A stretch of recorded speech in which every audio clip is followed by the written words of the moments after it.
본 영상은 특정 인물이나 실제 사건을 단정하거나 재현한 것이 아닙니다. 사연의 본질과 메시지를 전달하기 위한 스토리 콘텐츠입니다. 고졸이 뭘 알아? 가만 있어. 27년입니다. 27년 동안 매일 들은 말입니다. 아침에 일어나면 고졸, 밥을 차려도 고졸, 책을 펼쳐도 고졸. 남편은 입버릇처럼 말했습니다. 고졸 주제에 고졸이 뭘 안다고. 고졸이라 셈도 못해.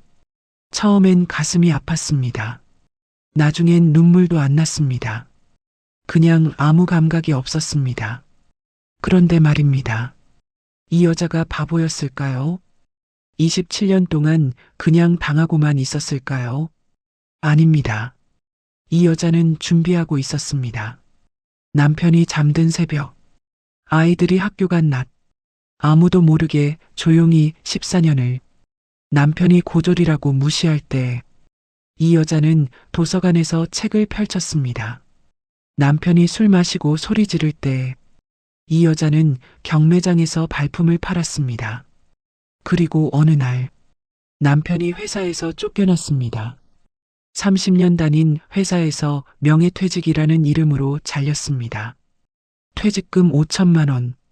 그걸 사기꾼 선배한테 몽땅 날렸습니다. 그런데 뭐라고 했을까요? 다 네 탓이야. 네가 제대로 말렸어야지. 자기 잘못인데 아내 탓을 했습니다. 27년 동안 그래왔으니까요. 무슨 일이 있어도 아내 탓. 그게 이 남자의 방식이었습니다. 그 순간이었습니다. 이 여자의 마음속에서 무언가가 뚝 끊어졌습니다. 27년 동안 참아왔던 실이 끊어졌습니다. 여보, 우리 이혼해요. 남편은 귀를 의심했습니다. 뭐? 네가 감히? 나가면 굶어 죽을 줄 알아. 남편은 비웃었습니다. 가진 것도 없는 여자가 무슨 배짱이냐고. 고졸이 어디 가서 뭘 하겠냐고. 그런데 말입니다. 이 여자가 뭐라고 했을까요? 집도 퇴직금도 다 가져요. 난 아무것도 필요 없어요. 남편은 코웃음을 쳤습니다. 일주일도 못 버티고 기어들어올 거라고. 하지만 남편은 몰랐습니다. 이 여자가 14년 동안 무엇을 준비했는지, 이 여자가 얼마나 무서운 사람인지. 빌라 4채, 월 임대 수입 350만 원, 부동산 컨설팅 수입 200만 원. 남편보다 돈이 더 많았습니다. 고졸이라고 무시당하던 아내가 술이나 마시고 남 탓하던 남편보다 훨씬 더 많은 재산을 가지고 있었습니다. 남편은 충격에 빠졌습니다. 재산 분할을 하려고 변호사를 찾아갔습니다. 하지만 변호사의 대답은 차가웠습니다. 부인 명의 자산이고 부인 수입으로 취득한 거라 분할이 어렵습니다. 한 푼도 못 받는다는 뜻이었습니다. 27년 동안 무시했던 아내에게 완벽하게 당한 겁니다. 그런데 이 이야기는 여기서 끝이 아닙니다. 졸혼 후에 찾아온 또 다른 위기, 아들의 실직, 어머니의 병환.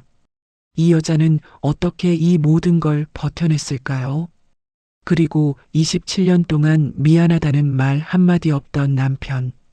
그 남편이 찾아와서 한 말은 무엇이었을까요? 끝까지 지켜봐 주세요. 챕터 1 무시의 일상.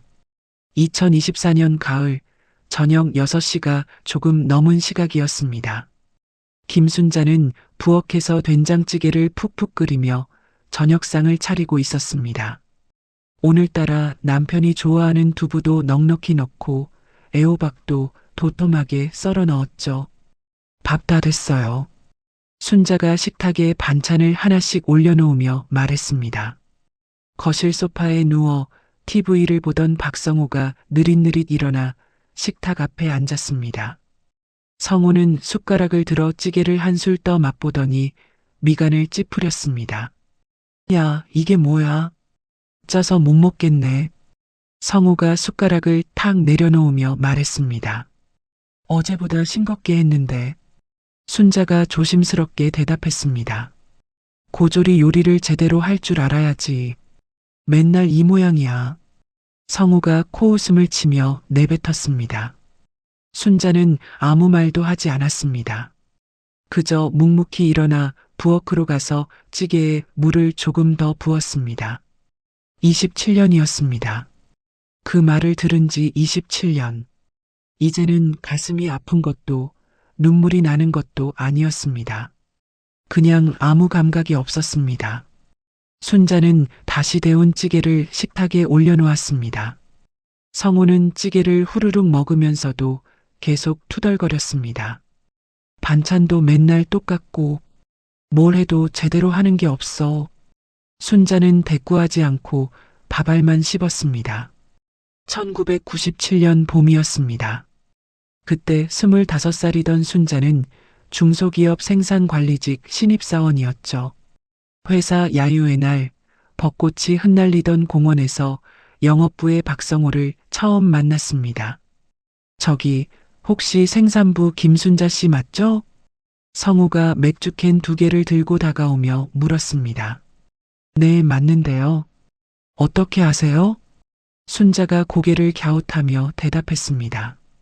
아, 저 영업부 박성호인데요.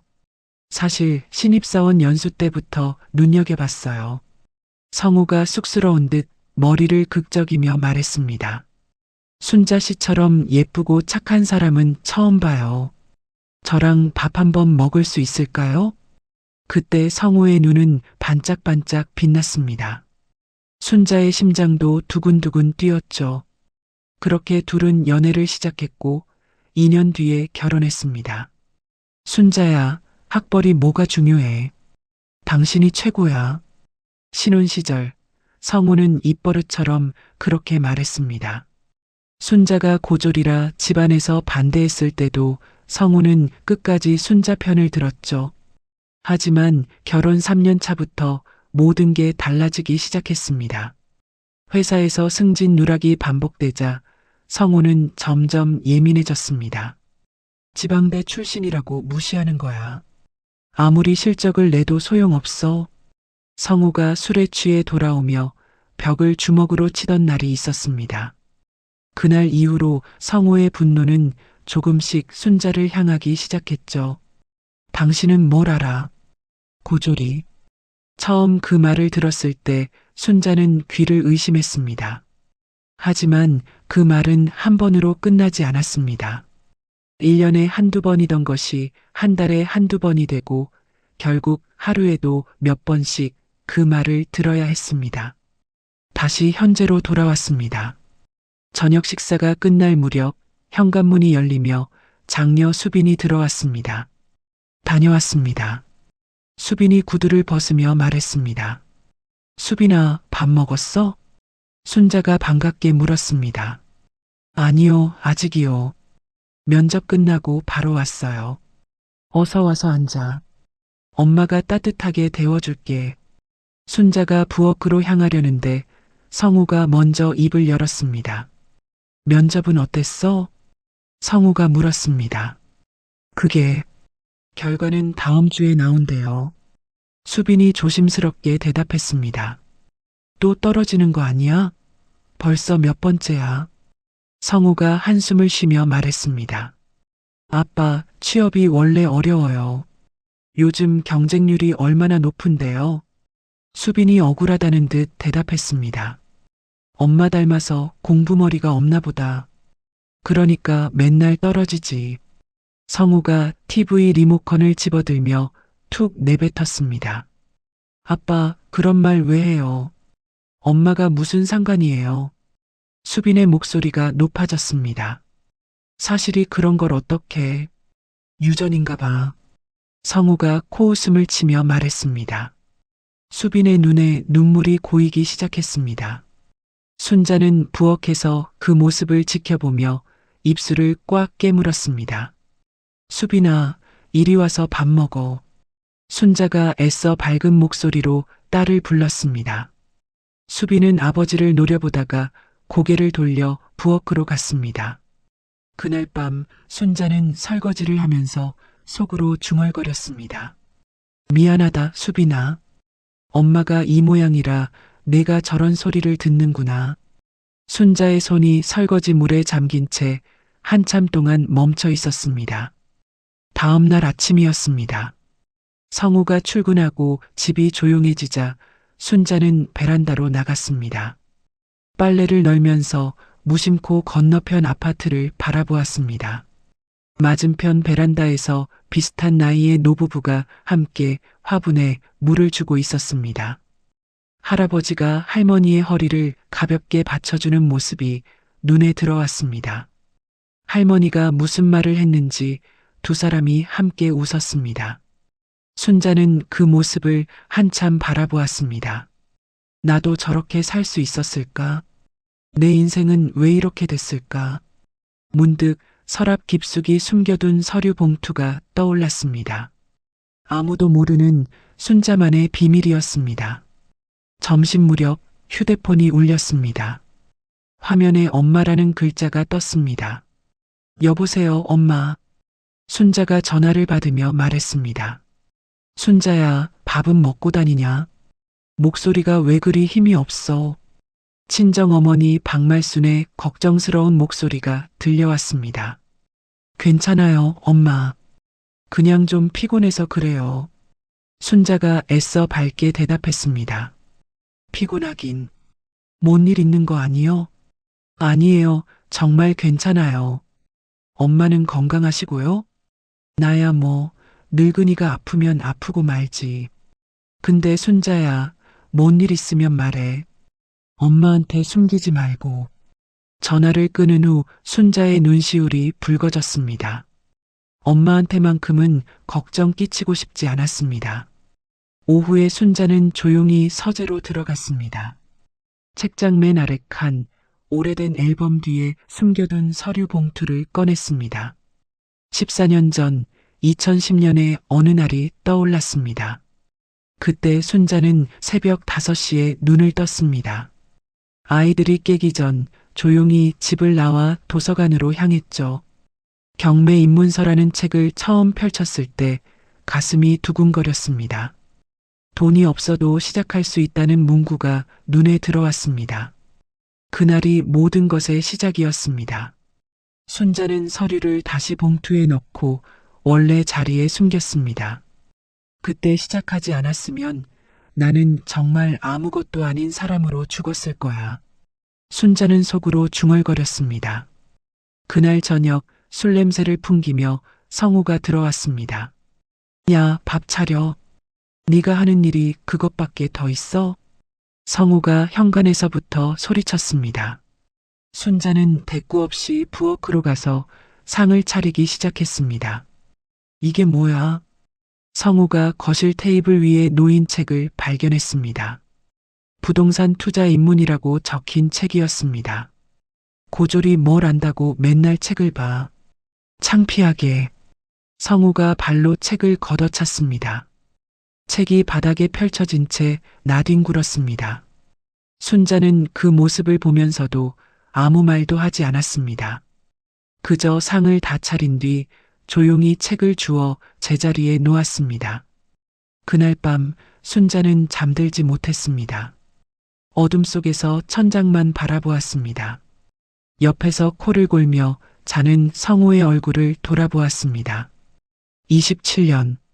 나는 27년 동안 이 사람한테 뭘 바랐던 걸까? 시계 초침 소리만 똑딱똑딱 울렸습니다. 순자의 눈에서 소리 없이 눈물이 흘러내렸습니다. 챕터 2 쌓여가는 상처. 일주일 후 토요일 아침이었습니다. 순자는 거실 청소를 마치고 과일을 깎고 있었습니다. 초인종이 울렸습니다. 누구세요? 순자가 인터폰을 들며 물었습니다. 나야, 형님이야. 익숙한 목소리가 들려왔습니다. 성우의 누나 박정숙이었습니다. 순자는 급히 앞치마를 벗고 현관문을 열었습니다. 어머, 형님. 어쩐 일이세요? 미리 연락 주시지. 순자가 반갑게 맞이하며 말했습니다. 뭘 연락까지 해? 동생네 집에 왔는데. 정숙이 거실로 들어서며 둘러보았습니다. 성우가 소파에서 일어나 누나를 맞았습니다. 누나, 왜 왔어? 전화도 없이. 야, 누나가 동생 보러 오는데 전화가 필요해? 정숙이 소파에 털썩 앉으며 말했습니다. 순자는 부엌으로 가서 과일 접시를 예쁘게 담아 가져왔습니다. 형님, 과일 드세요. 순자가 테이블 위에 접시를 올려놓으며 말했습니다. 정숙은 과일을 하나 집어들더니 순자를 위아래로 훑어보았습니다. 아이고, 우리 성우가 이런 여자 만나서 고생이 많다. 고졸에 뭐 하나 내세울 게 있어야지. 정숙이 대놓고 말했습니다. 순자는 손을 무릎 위에 가지런히 모은 채 아무 말도 하지 못했습니다. 그러니까요, 누나. 내가 뭔 낙으로 사는지 모르겠어요.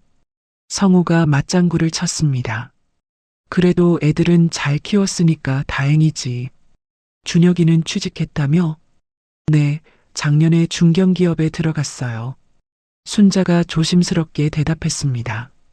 그건 성우 머리 닮아서 그래. 수빈이는 아직이지? 네, 아직 취업 준비 중이에요. 쯧쯧, 딸은 엄마 닮았나 보네. 정숙이 혀를 차며 말했습니다. 순자는 더 이상 그 자리에 앉아 있을 수가 없었습니다. 저 설거지 좀 할게요. 순자가 일어나며 말했습니다. 부엌으로 들어간 순자는 싱크대 앞에 서서 눈물을 훔쳤습니다. 설거지할 게 없었지만 그냥 거기 서 있어야 했습니다. 거실에서 남매의 웃음소리가 들려왔습니다. 정숙이 돌아간 뒤 저녁 무렵에 장남 준혁이 퇴근길에 들렀습니다.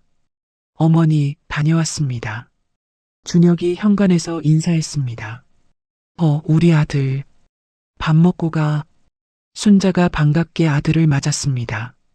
그런데 준혁이 어머니의 얼굴을 유심히 살펴보았습니다. 눈이 부어 있었습니다. 어머니, 눈이 왜 그래요?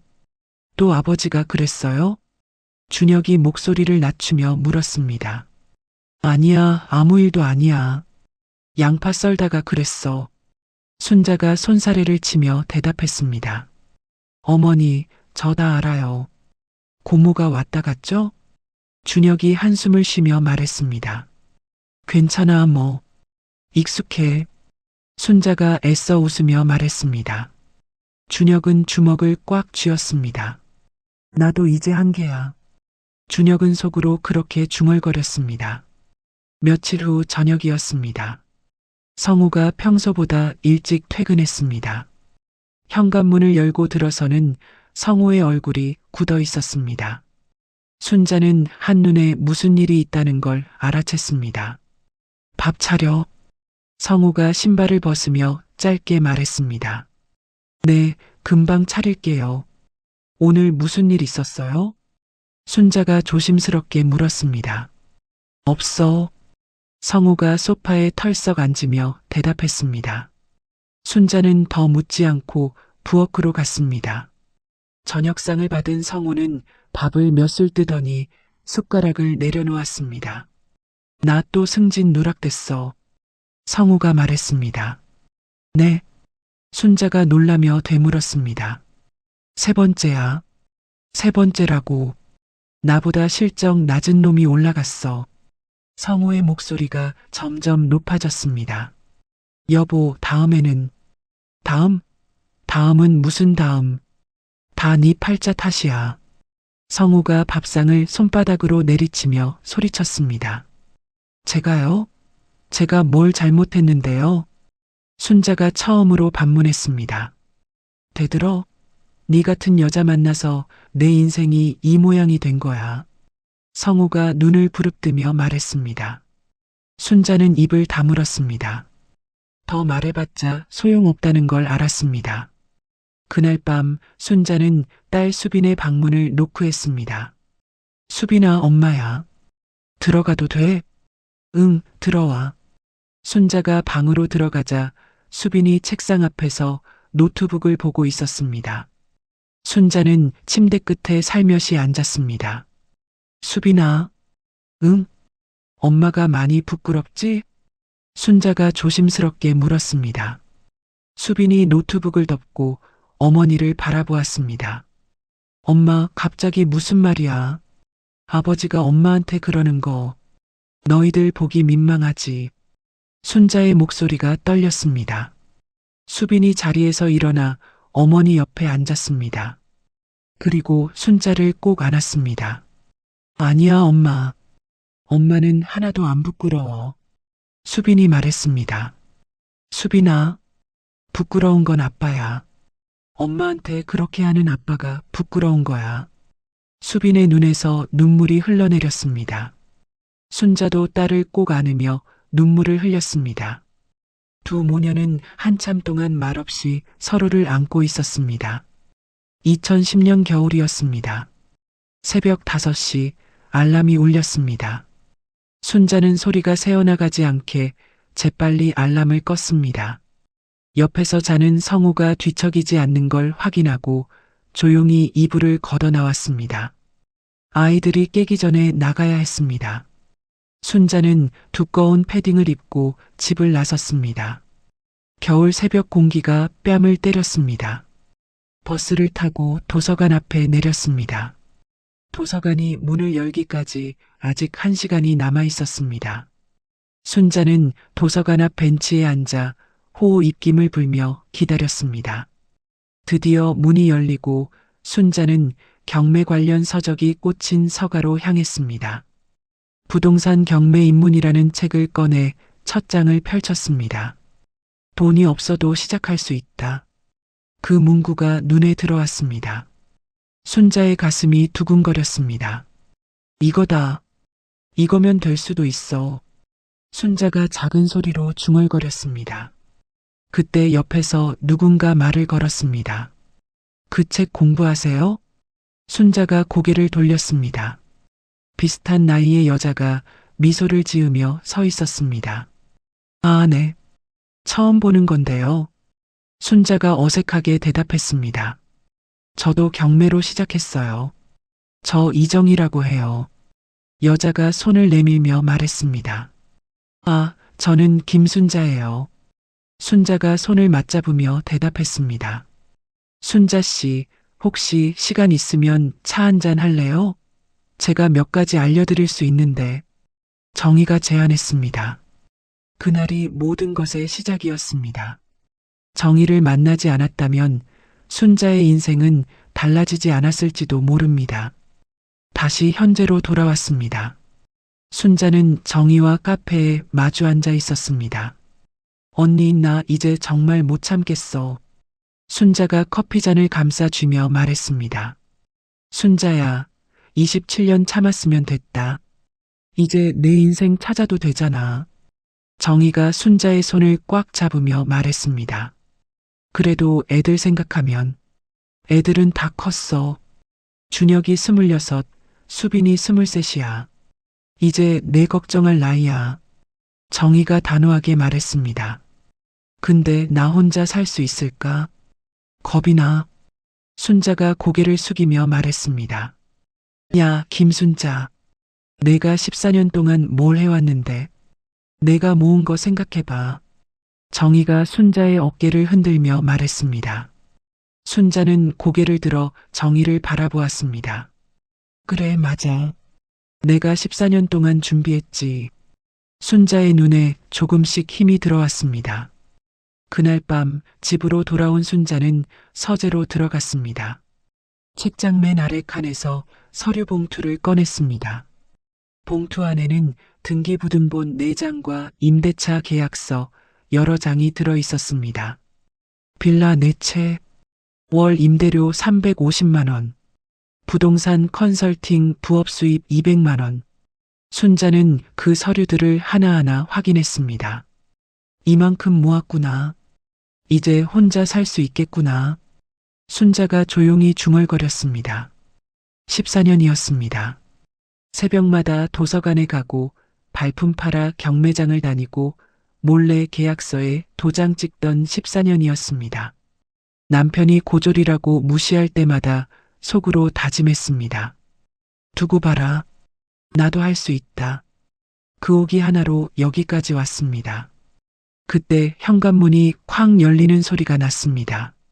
순자는 재빨리 서류를 봉투에 넣고 원래 자리에 숨겼습니다. 야, 어디야? 술 냄새를 풍기며 성우가 소리쳤습니다. 순자는 서재 문을 열고 나갔습니다. 여기 있어요. 불 왜 이렇게 화내? 전기세 아까운 줄 모르냐? 고졸이라 셈도 못해? 성우가 거실 불을 가리키며 고함쳤습니다. 순자는 아무 말 없이 불을 껐습니다. 그리고 속으로 되뇌었습니다. 이제 곧이야. 조금만 더 참자. 챕터 3위기의 서막. 2024년 11월 어느 날 저녁이었습니다. 순자는 시계를 보며 불안한 마음을 감추지 못했습니다. 밤 10시가 넘었는데도 성호에게서 연락이 없었습니다. 평소 같으면 술을 마셔도 10시 전에는 들어왔습니다. 순자는 휴대폰을 들어 성호에게 전화를 걸었습니다. 신호음만 울리고 받지 않았습니다. 한 번, 두 번, 세 번. 계속 연결되지 않았습니다. 아빠 왜 안 들어오셔? 수빈이 거실로 나오며 물었습니다. 글쎄, 전화도 안 받으시네. 순자가 걱정스러운 표정으로 대답했습니다. 오빠한테도 연락해 볼까요? 그래, 혹시 아버지 어디 계신지 아는지 물어봐. 수빈이 준혁에게 전화를 걸었습니다. 준혁도 아버지의 행방을 모른다고 했습니다. 시간은 자정을 향해 가고 있었습니다. 새벽 1시가 조금 넘었을 때 현관문이 열렸습니다. 성우가 비틀거리며 들어왔습니다. 술 냄새가 현관까지 진동했습니다. 순자가 급히 달려가 성우를 부축했습니다. 여보, 괜찮아요? 왜 전화를 안 받아요? 순자가 물었습니다. 성우는 대답 없이 거실로 들어가더니 바닥에 털썩 주저앉았습니다. 순자와 수빈이 놀라 달려왔습니다. 아빠, 왜 그래요? 무슨 일 있어요? 수빈이 다급하게 물었습니다. 성우는 한참 동안 바닥만 바라보다가 입을 열었습니다. 나 잘렸어. 성우의 목소리가 갈라졌습니다. 네. 순자가 되물었습니다. 명예퇴직이래. 웃기지도 않아. 30년을 다녔는데. 성우가 손으로 얼굴을 감싸며 말했습니다. 아빠. 수빈이 아버지 옆에 쪼그려 앉았습니다. 회사에서 쫓겨났어.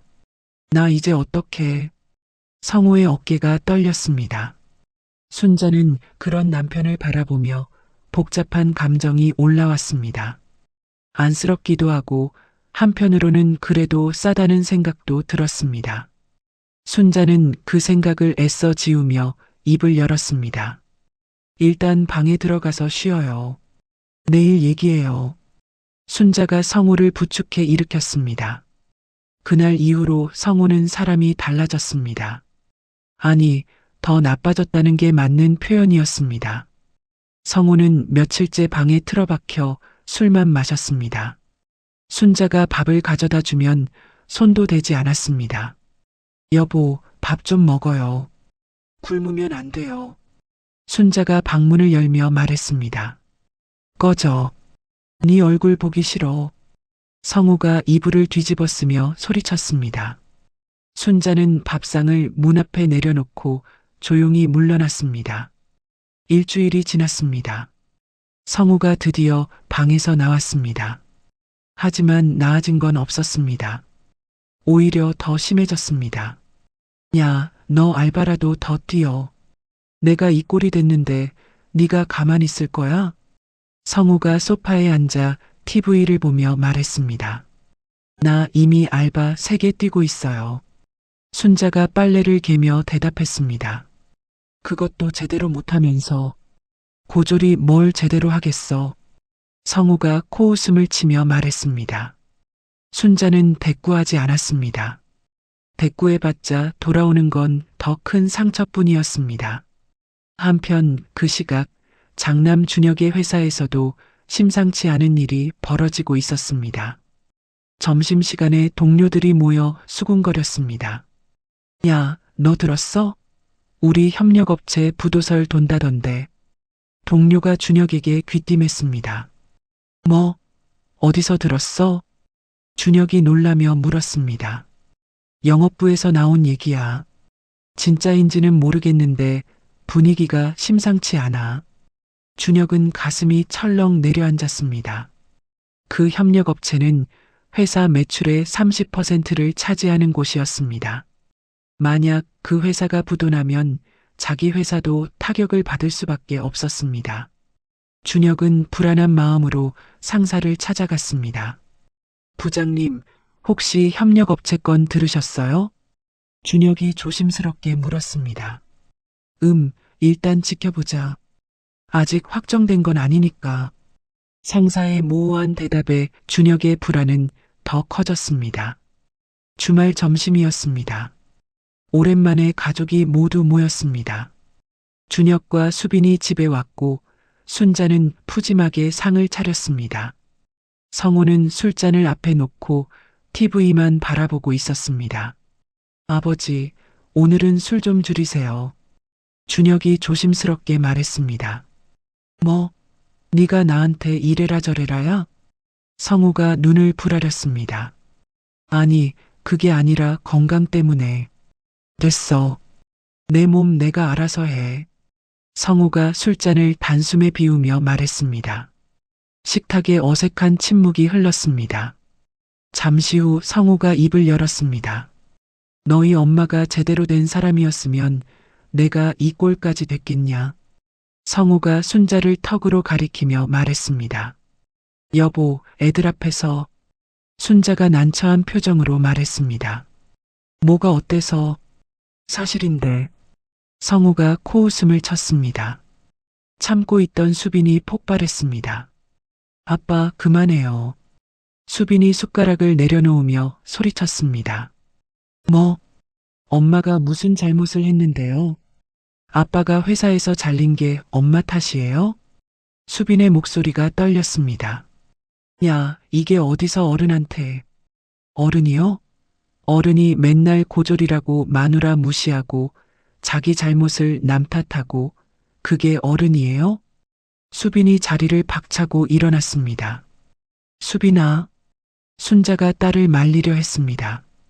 엄마, 나 먼저 갈게. 더 있으면 진짜 미쳐버릴 것 같아. 수빈이 가방을 집어들고 현관으로 향했습니다. 문이 쾅 닫혔습니다. 식탁에 무거운 침묵이 내려앉았습니다. 준혁이 입을 열었습니다. 아버지, 어머니한테 너무 하신 거 아닙니까? 준혁이 조심스럽게 말했습니다. 뭐, 너도 고졸 엄마 편이야? 내가 누구 덕에 대학까지 보내줬는데. 성우가 준혁을 노려보며 말했습니다. 준혁은 더 이상 말을 잇지 못했습니다. 순자는 고개를 숙인 채 밥알만 만지작거렸습니다. 저녁이 되어 순자는 집을 나간 수빈에게 전화를 걸었습니다. 수빈아, 밥은 먹었어? 아니, 아직이요. 엄마가 나갈 테니까 어디서 만나자. 순자는 집 근처 카페에서 수빈을 만났습니다. 수빈의 눈이 빨갛게 부어 있었습니다. 엄마, 미안해요. 나 때문에 분위기 망쳤지요. 수빈이 고개를 숙이며 말했습니다. 아니야. 내가 미안할 거 없어. 순자가 딸의 손을 잡으며 말했습니다. 엄마, 제발 이혼해요. 나 더 이상 못 보겠어. 수빈이 눈물을 글썽이며 말했습니다. 수빈아, 엄마가 아빠한테 당하는 거 어릴 때부터 봤어요. 얼마나 힘들었는지 알아요. 이제 그만 참아요. 수빈의 눈에서 눈물이 흘러내렸습니다. 순자는 딸의 손을 꼭 잡았습니다. 엄마가 생각이 있어. 순자가 조용히 말했습니다. 생각이요? 무슨 생각이요? 아직은 말 못해. 근데 엄마 믿어줄 수 있지? 수빈이 어머니의 눈을 바라보았습니다. 처음 보는 눈빛이었습니다. 체념한 눈이 아니라 무언가를 결심한 눈이었습니다. 응, 믿을게요. 엄마. 수빈이 고개를 끄덕이며 대답했습니다. 며칠 후 성우가 갑자기 활기를 되찾았습니다. 아침부터 씻고 면도까지 깔끔하게 했습니다. 순자는 의아한 눈으로 남편을 바라보았습니다. 오늘 뭐 있어요? 순자가 물었습니다. 응, 선배 만나러 가.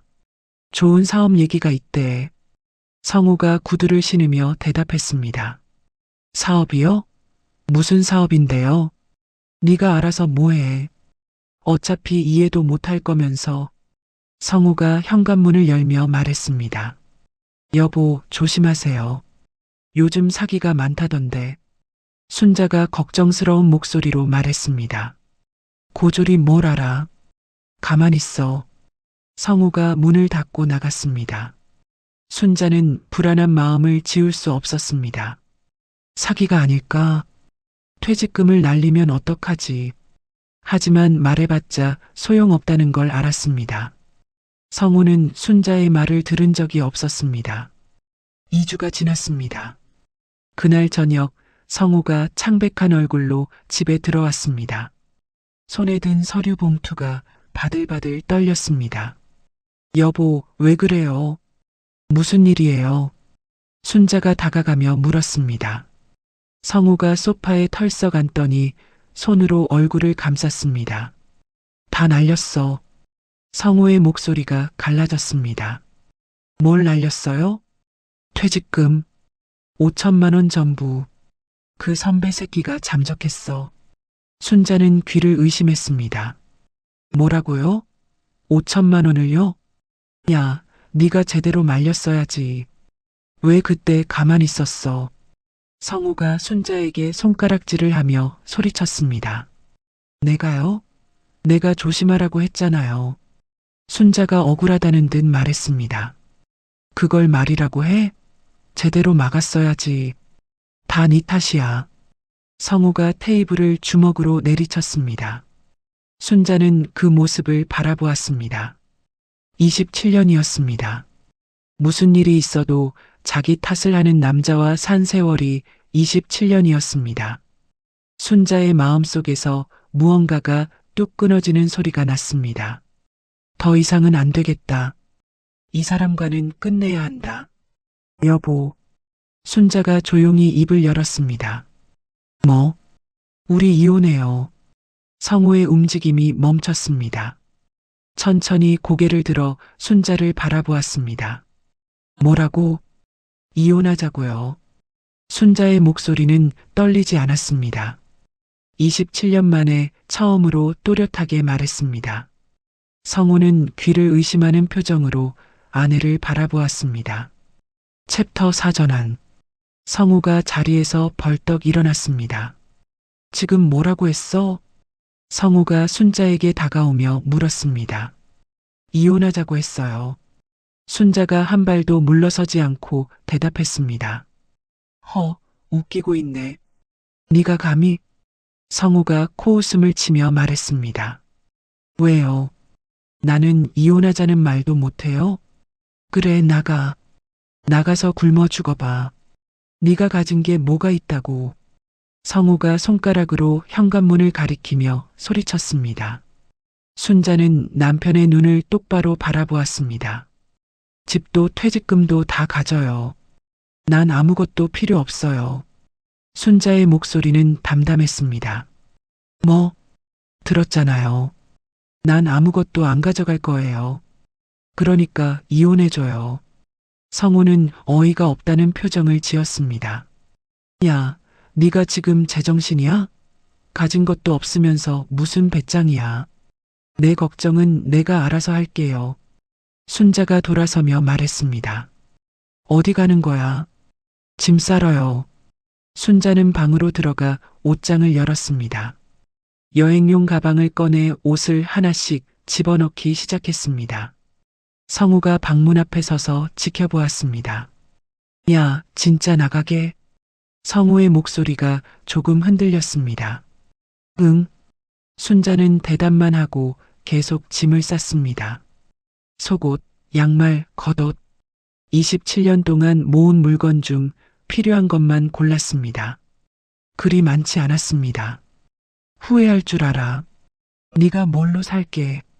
성우가 뒤에서 말했습니다. 순자는 대꾸하지 않았습니다. 가방 지퍼를 닫고 서재로 향했습니다. 책장 아래 칸에서 서류 봉투를 꺼내 가방에 넣었습니다. 그게 뭐야? 성우가 물었습니다. 내 거예요. 순자가 짧게 대답했습니다. 다음 날 오후였습니다. 순자는 짐을 들고 현관에 섰습니다. 성우가 팔짱을 끼고 거실에 서 있었습니다. 진짜 가는 거야? 성우가 물었습니다. 응. 어디 가는데? 내가 있을 곳이 있어요. 순자가 신발을 신으며 대답했습니다. 그래, 가봐. 일주일도 못 버티고 기어들어올 거야. 성우가 비웃듯 말했습니다. 순자는 현관문 손잡이를 잡았습니다. 27년 동안 드나들었던 문이었습니다. 돌아보지 않았습니다. 비켜주세요. 순자가 말했습니다. 성우가 비키지 않고 문 앞에 버티고 섰습니다. 야, 한번 나가면 다시는 못 들어와. 알아? 성우가 순자의 눈을 노려보며 말했습니다. 알아요. 순자가 담담하게 대답했습니다. 성우는 아내의 눈빛에서 무언가 달라진 걸 느꼈습니다. 예전의 순자가 아니었습니다. 성우가 마지못해 옆으로 비켰습니다.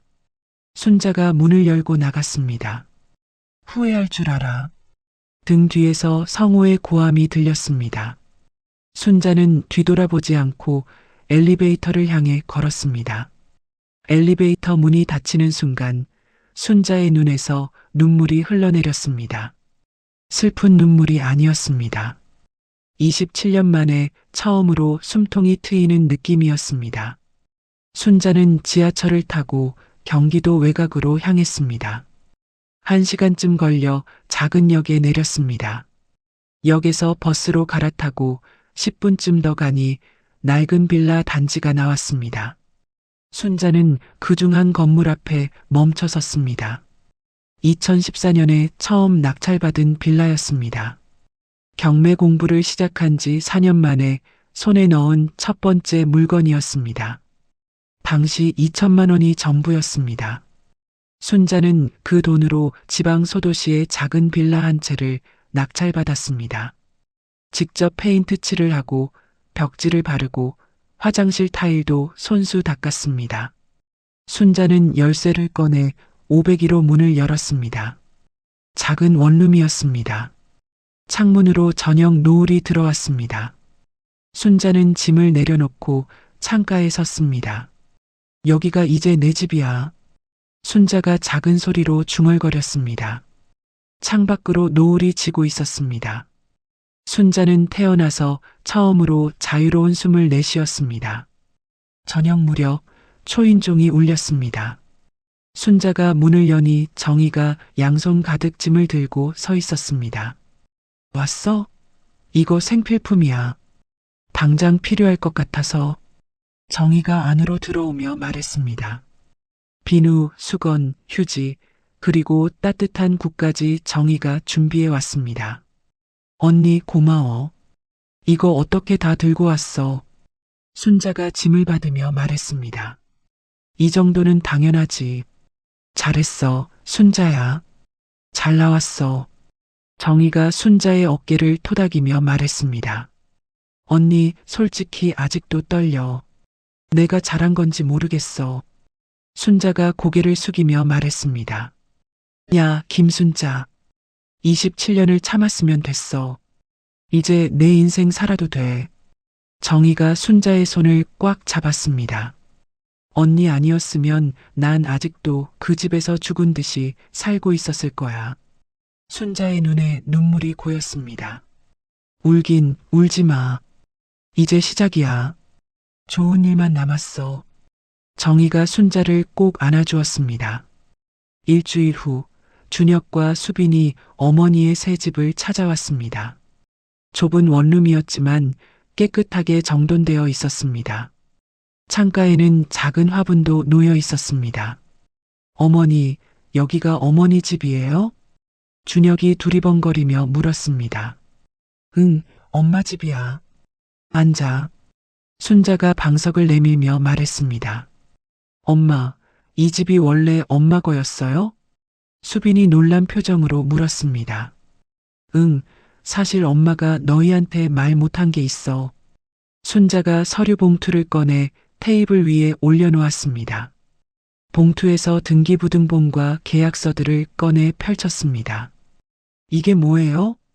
준혁이 서류를 들여다보며 물었습니다. 엄마가 14년 동안 모은 거야.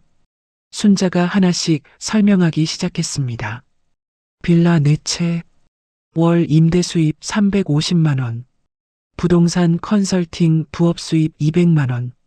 준혁과 수빈은 입을 다물지 못했습니다. 엄마, 이걸 언제 다? 어떻게? 수빈이 울먹이며 말했습니다. 아버지가 고졸이라고 무시할 때마다 새벽에 일어나서 공부했어. 순자가 담담하게 말했습니다. 새벽이요? 응, 너희 아버지 자고 있을 때. 도서관 문 열기 전에 가서 줄 서서 기다렸어. 준혁의 눈시울이 붉어졌습니다. 어머니가 그렇게까지 하신 줄 몰랐어요.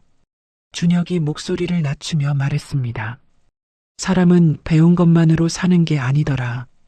엄마가 학교는 못 나왔어도 바보는 아니야. 순자가 조용히 미소 지으며 말했습니다. 어머니가 진짜 대단한 분이셨구나. 준혁이 고개를 숙이며 말했습니다. 엄마, 미안해요. 나 엄마가 이렇게 대단한 사람인 줄 몰랐어요. 수빈이 어머니를 꼭 안으며 말했습니다. 미안할 거 없어. 엄마가 숨긴 거니까. 순자가 딸의 등을 토닥이며 말했습니다. 며칠 후 성호에게도 아내의 숨겨진 자산 사실이 알려졌습니다. 준혁이 아버지에게 이야기한 것이었습니다. 성우는 믿을 수 없다는 표정으로 아들을 바라보았습니다. 이게 말이 돼? 그 여자가 나보다 돈이 많아? 성우가 허탈하게 웃으며 말했습니다. 네, 아버지. 어머니가 14년 동안 준비한 거래요. 준혁이 담담하게 대답했습니다. 고졸이 무슨 투자를? 사기당한 거 아니야? 아니요. 등기부등본 다 확인했어요. 진짜 어머니 이름으로 되어 있어요. 성우는 소파에 털썩 주저앉았습니다. 머릿속이 하얘졌습니다. 27년 동안 무시했던 아내가 자기보다 더 많은 재산을 가지고 있다는 사실이 믿기지 않았습니다. 성우는 급히 누나 정숙에게 전화를 걸었습니다. 누나, 나야. 큰일 났어. 왜, 무슨 일인데? 순자가 나보다 돈이 많대. 빌라가 4채래. 뭐? 그게 무슨 소리야? 그 여자가? 정숙의 목소리가 높아졌습니다. 재산분할 청구하면 되지 않아? 결혼기간에 모은 거면 절반은 내 거잖아. 그게 되나? 변호사한테 물어봐. 내가 아는 사람 있으니까 연락처 줄게. 성우는 다음날 바로 변호사 사무실을 찾아갔습니다. 변호사는 서류를 검토하더니 고개를 저었습니다. 부인 명의 자산이고 부인 수입으로 취득한 거라 분할 주장이 어렵습니다. 변호사가 설명했습니다. 뭐요? 그럼 나는 한 푼도 못 받는다는 거예요? 네, 법적으로는 그렇습니다. 성우는 변호사 사무실을 나와 허탈하게 웃었습니다. 27년 동안 무시하고 구박했던 아내가 이렇게 될 줄은 꿈에도 몰랐습니다. 한편 순자는 정의의 조언을 듣고 있었습니다. 이혼보다 조론이 나을 것 같아. 정의가 커피를 마시며 말했습니다. 조론이요? 응, 법적으로는 부부지만 완전히 따로 사는 거야. 애들한테도 그게 덜 부담스럽지 않겠어? 그게 가능해요? 합의서 쓰고 공증 받으면 돼. 경제도 따로 생활도 따로 서로 간섭 안 하는 거지. 순자는 잠시 생각에 잠겼습니다. 아이들 생각이 났습니다. 부모가 이혼하면 아이들이 상처받을 것 같았습니다. 그래, 조론으로 하자. 순자가 결심한 듯 말했습니다.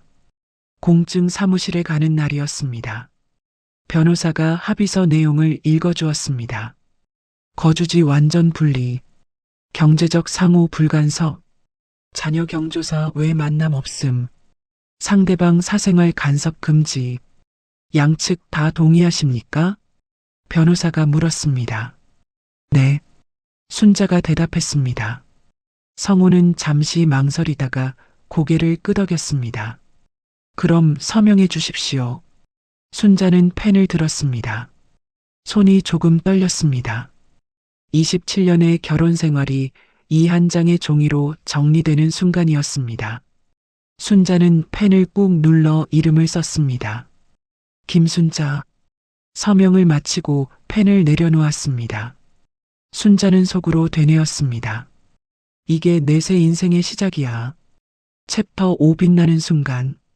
졸혼 합의서에 서명한 지 한 달이 지났습니다. 2024년 12월 중순의 어느 아침이었습니다. 순자는 눈을 뜨고 천장을 바라보았습니다. 조용했습니다. 옆에서 코 고는 소리도 새벽부터 구박하는 소리도 없었습니다. 순자는 이불을 걷고 일어나 창문을 열었습니다. 차가운 겨울 공기가 방 안으로 들어왔습니다. 아파트 단지 사이로 햇살이 비쳤습니다. 순자는 깊이 숨을 들이쉬었습니다. 이게 자유구나. 순자가 작은 소리로 중얼거렸습니다. 27년 만에 처음으로 온전히 혼자만의 아침이었습니다. 순자는 부엌으로 가서 냉장고를 열었습니다. 어제 사둔 식빵과 계란이 있었습니다. 프라이팬에 버터를 두르고 계란을 깨 넣었습니다. 지글지글 소리가 났습니다. 예전에는 성우가 반숙을 싫어해서 항상 완숙으로 익혀야 했습니다. 오늘은 순자가 좋아하는 반숙으로 만들었습니다. 식탁에 앉아 천천히 아침을 먹었습니다. TV를 틀었습니다. 성우가 싫어하던 아침 드라마가 나오고 있었습니다. 순자는 드라마를 보면서 커피를 마셨습니다. 아무도 뭐라고 하는 사람이 없었습니다. 오전 10시 순자는 정희의 부동산 사무실로 출근했습니다. 이제 순자는 정식 컨설턴트였습니다. 사무실 책상 위에 순자의 명함이 놓여 있었습니다. 부동산 컨설턴트 김순자. 순자는 명함을 들어 한참 바라보았습니다. 순자야, 오늘 상담 손님 오신대. 준비해. 정희가 커피를 건네며 말했습니다. 알겠어, 언니. 순자가 명함을 가지런히 정리하며 대답했습니다. 오전 11시 첫 번째 손님이 찾아왔습니다. 50대 중반으로 보이는 여자였습니다. 이름은 최영순이었습니다. 영순은 의자에 앉자마자 한숨을 내쉬었습니다. 선생님, 저도 경매로 뭔가 해보고 싶은데요. 너무 늦은 거 아닐까요? 영순이 걱정스러운 표정으로 물었습니다. 늦다니요. 몇 살이세요? 순자가 물었습니다. 54시요. 저도 52를 새로 시작했어요. 순자가 미소 지으며 말했습니다. 정말요? 선생님도요? 영순의 눈이 커졌습니다. 네, 사실 저도 오래 고민했어요. 남편한테 맨날 고졸이라고 무시당하면서 살았거든요. 순자가 담담하게 말했습니다. 어머, 저도요. 우리 남편도 맨날 그래요. 배운 게 없으니까 뭘 알겠냐고. 영순이 눈시울을 붉히며 말했습니다. 그래서 제가 증명했어요. 학교 안 나와도 할 수 있다는 거. 순자가 영순의 손을 잡으며 말했습니다. 저도 할 수 있을까요? 할 수 있어요. 아직 늦지 않았어요. 제가 도와드릴게요. 영순의 얼굴에 희망이 떠올랐습니다. 순자는 그 표정을 보며 가슴이 뭉클해졌습니다. 14년 전에 자기 모습 같았습니다. 점심시간이 되었습니다. 사무실 문이 열리더니 낯익은 얼굴이 나타났습니다. 친정어머니 박말순 여사였습니다. 엄마, 어떻게 여기까지 오셨어요? 순자가 놀라 일어나며 말했습니다. 뭘 어떻게 와? 버스 타면 오지.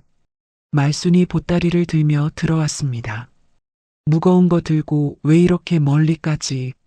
순자가 어머니의 짐을 받으며 말했습니다. 시골서 담근 김치하고 된장이야. 서울 거는 맛이 없다며. 말순이 보따리를 풀며 말했습니다. 엄마 고마워요. 근데 혼자 오시면 어떡해요? 힘드시잖아요. 뭐가 힘들어? 우리 딸 얼굴 보는데. 말순이 딸의 얼굴을 찬찬히 살펴보았습니다. 순자야, 너 표정이 달라졌다. 네, 사람이 이렇게 달라질 수가 있어? 눈에 힘이 생겼어. 말순이 딸의 손을 잡으며 말했습니다. 순자의 눈에 눈물이 고였습니다. 엄마, 나 이제 괜찮아요. 순자가 어머니를 꼭 안았습니다. 그래, 그래. 우리 딸 고생 많았다. 말순이 딸의 등을 토닥이며 말했습니다. 점심을 먹고 순자는 어머니와 함께 백화점에 갔습니다. 평소에는 가지 않던 곳이었습니다. 순자는 옷 매장 앞에서 발걸음을 멈추었습니다. 엄마, 나 옷 좀 사도 돼요? 순자가 물었습니다. 당연하지. 사야지. 네가 번 돈으로 네가 쓰는 게 당연한 거 아니요. 말순이 딸의 등을 밀며 말했습니다. 순자는 매장 안으로 들어가 옷을 둘러보았습니다. 예전에는 성우 눈치 보느라 자기 옷은 한 번도 제대로 사본 적이 없었습니다. 순자는 베이지색 니트와 감색 코트를 골랐습니다. 탈의실에서 옷을 갈아입고 거울 앞에 섰습니다. 거울 속에 자신이 낯설었습니다. 김순자, 넌 충분히 잘 살아왔어. 순자가 거울 속 자신에게 말했습니다. 이제부터 더 잘 살면 돼. 순자가 조용히 미소 지었습니다. 저녁이 되어 어머니를 시골로 보내드린 뒤 순자는 집으로 돌아왔습니다. 현관문을 여는데 안에서 불빛이 새어나왔습니다. 누구야? 순자가 조심스럽게 문을 열었습니다. 거실에 준혁과 수빈이 앉아 있었습니다. 테이블 위에는 케이크와 음식이 차려져 있었습니다. 엄마 왔어요? 수빈이 일어나 어머니를 맞았습니다. 이게 뭐야? 너희 언제 왔어? 순자가 놀라며 물었습니다. 오늘 엄마 집들이잖아요. 저희가 준비했어요. 준혁이 웃으며 말했습니다. 집들이? 무슨 집들이야? 엄마 새 집이니까 집들이 해야지요. 앉아요, 엄마. 수빈이 어머니를 소파로 안내했습니다. 테이블 위에는 순자가 좋아하는 음식들이 놓여 있었습니다. 잡채, 불고기, 미역국. 케이크에는 촛불 5개가 꽂혀 있었습니다. 촛불이 왜 5개야? 순자가 물었습니다. 엄마 제2의 인생 5번째 챕터래요. 졸혼한 지 한 달 됐잖아요. 수빈이 웃으며 말했습니다. 이게 엄마 새 인생 생일이에요. 준혁이 덧붙였습니다. 순자의 눈에 눈물이 고였습니다. 너희들 때문에 엄마가 운다. 순자가 눈물을 훔치며 말했습니다. 엄마, 촛불 불어요. 소원 빌고. 수빈이 케이크를 앞으로 밀며 말했습니다. 순자는 두 손을 모으고 눈을 감았습니다. 잠시 후 눈을 뜨고 촛불을 불었습니다. 5개의 촛불이 한꺼번에 꺼졌습니다.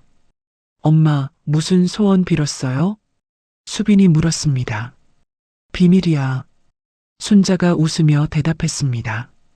음식을 먹으며 이야기꽃이 피었습니다. 준혁이 조심스럽게 입을 열었습니다. 어머니, 솔직히 말씀드릴게요. 뭔데? 저 어릴 때부터 아버지가 어머니 무시하는 거 보면서 너무 힘들었어요. 준혁이 고개를 숙이며 말했습니다. 준혁아, 근데 왜 아무 말도 안 하시나 원망도 했어요. 왜 참기만 하시나? 준혁의 목소리가 떨렸습니다. 순자는 아들의 손을 잡았습니다. 미안해. 엄마가 더 빨리 용기 냈어야 했는데. 순자가 조용히 말했습니다. 아니에요. 어머니 잘못이 아니에요. 저도 그때 어렸으니까 이해해요. 준혁이 고개를 들어 어머니를 바라보았습니다. 수빈도 눈시울을 붉히며 말했습니다. 엄마, 나도 고백할 거 있어. 뭔데, 수빈아? 나 사실 엄마가 진짜 대단한 사람인 줄 몰랐어. 그냥 불쌍하다고만 생각했어. 수빈의 눈에서 눈물이 흘러내렸습니다. 미안해, 엄마. 괜찮아. 이제 알았으면 됐어. 순자가 딸을 안아주며 말했습니다. 엄마도 너희한테 더 당당한 모습 보여줄게. 밤이 깊어 준혁과 수빈이 돌아갔습니다. 순자는 조용한 방에 혼자 남았습니다. 창밖으로 별이 보였습니다. 순자는 창가에 서서 14년간의 여정을 떠올렸습니다. 새벽 도서관에서 홀로 공부하던 날들, 첫 경매 낙찰을 받고 가슴이 두근거리던 순간, 퇴근 후 몰래 빌라에 가서 페인트 칠하던 밤들, 남편 몰래 계약서에 도장 찍던 떨리는 손, 그 모든 순간이 파노라마처럼 스쳐 지나갔습니다. 순자는 서랍에서 일기장을 꺼냈습니다. 펜을 들고 천천히 적기 시작했습니다. 2024년 12월 15일. 오늘 나는 처음으로 내 인생의 주인이 된 기분이다. 52년 걸렸지만 늦지 않았다. 아이들이 해준 말이 자꾸 생각난다. 엄마 새 인생 생일이래. 그래, 오늘이 내 새 인생의 생일이다. 순자는 펜을 놓고 창밖의 달을 바라보았습니다. 초승달이었습니다. 이제 막 차오르기 시작하는 달처럼 순자의 새 인생도 시작되고 있었습니다. 그날 밤 순자는 오랜만에 악몽 없이 깊은 잠에 빠져들었습니다. 꿈속에서 어린 시절 친정어머니가 나타났습니다. 어머니가 어린 순자의 머리를 쓰다듬으며 말했습니다. 순자야, 사람은 아무리 힘들어도 자기 발로 서야 해. 꿈속의 순자가 고개를 끄덕였습니다. 네, 엄마. 나 이제 서 있어요. 순자는 꿈속에서 미소 지었습니다. 챕터 6 두 번째 위기. 졸혼 후 2달이 지난 2025년 2월이었습니다. 순자의 일상은 평화로웠습니다. 아침에 일어나 커피를 마시고 사무실에 출근하고 저녁에는 혼자만의 시간을 보냈습니다. 27년 만에 찾은 평온함이었습니다. 그날도 여느 때와 다름없는 오후였습니다. 순자는 사무실에서 서류를 정리하고 있었습니다. 휴대폰이 울렸습니다. 화면에 준혁이라는 이름이 떴습니다. 응, 준혁아. 순자가 전화를 받으며 말했습니다. 어머니, 저 준혁이에요. 드릴 말씀이 있어요. 준혁의 목소리가 평소와 달랐습니다. 떨리고 있었습니다. 순자의 가슴이 철렁 내려앉았습니다. 왜, 무슨 일이야? 목소리가 왜 그래? 순자가 다급하게 물었습니다.